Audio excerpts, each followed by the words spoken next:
and they actually start to shut down. Well, okay, wow, that's a bit of a problem.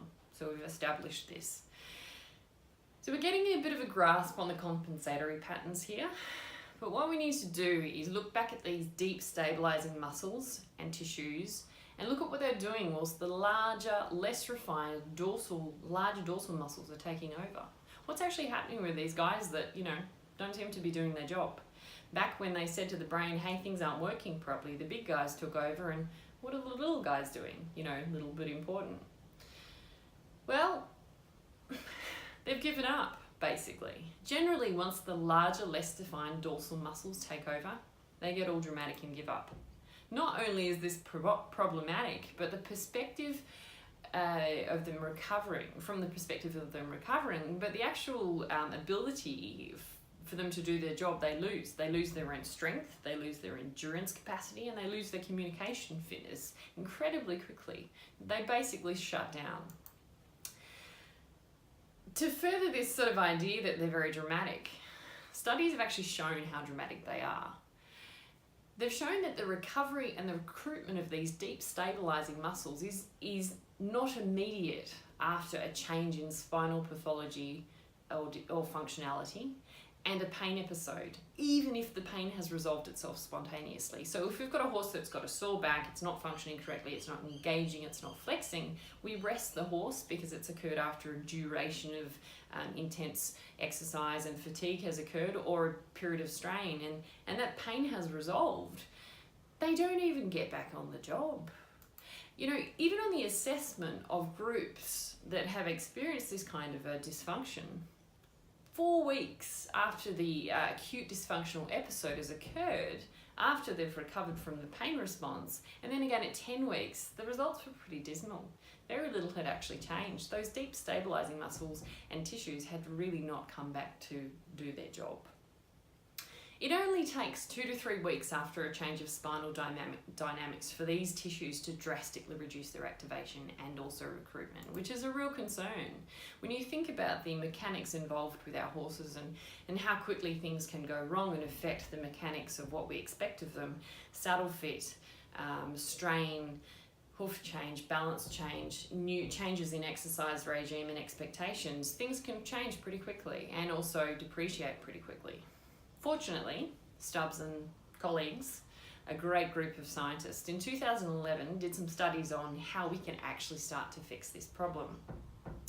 So they got a group of school horses and they asked them to do 5 repetitions of each exercise 5 days a week, basically, for 12 weeks. And during this period of time, the horses were stabled overnight and turned out into small paddocks during the day, and they did not receive any additional exercise.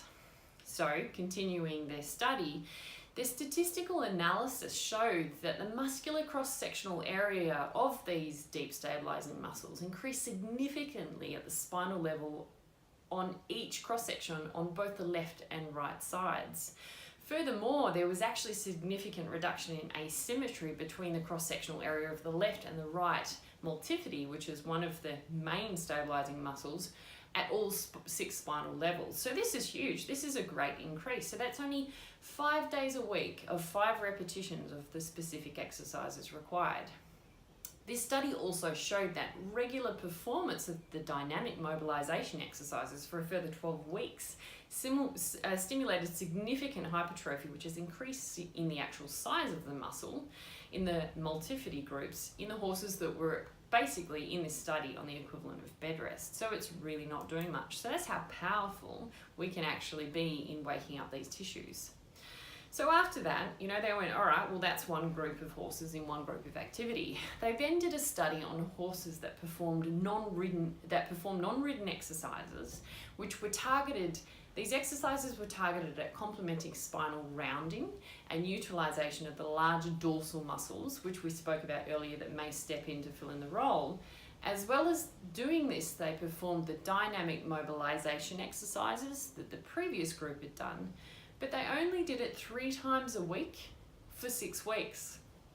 Now, after they assessed the results of this study, they found that there was no difference in the results between the 2 groups, the previous group that was on an equine equivalent bed rest and this current group.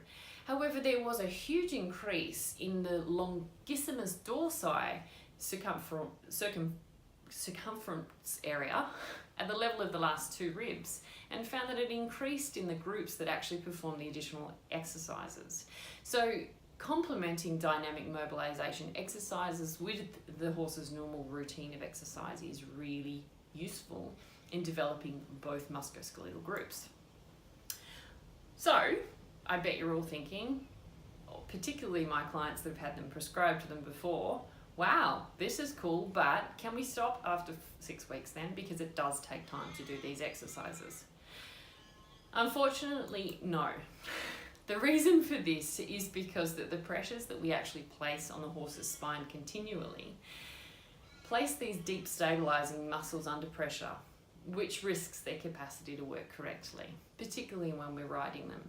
Horses are not predictable in their movements. You know, we let them out in the paddock, they have rebound behaviors, they feel fantastic, they're going for a run around the paddock, they change their movement levels, and this also changes in regards to how we manage them. Not only is that occurring, but we're actually undertaking perhaps musculoskeletal changes in the development of the horse. So then the saddle fit changes as the hypertrophy and the increase in the size of the muscles occurs. Also, we, as the load they carry, face new challenges as we develop our skill set. So we are consistently risking the capacity for these deep stabilizing muscles to work correctly. So as our workload increases, so must the specific mobilizations that are utilized. Also, not only as we keep these stabilizers awake and talking, but we're also taking them through ranges of mobilizations and motion that prime the tissues with the important interstitial fluids of the body and the lubricants effectively that keep them working. So it's incredibly important.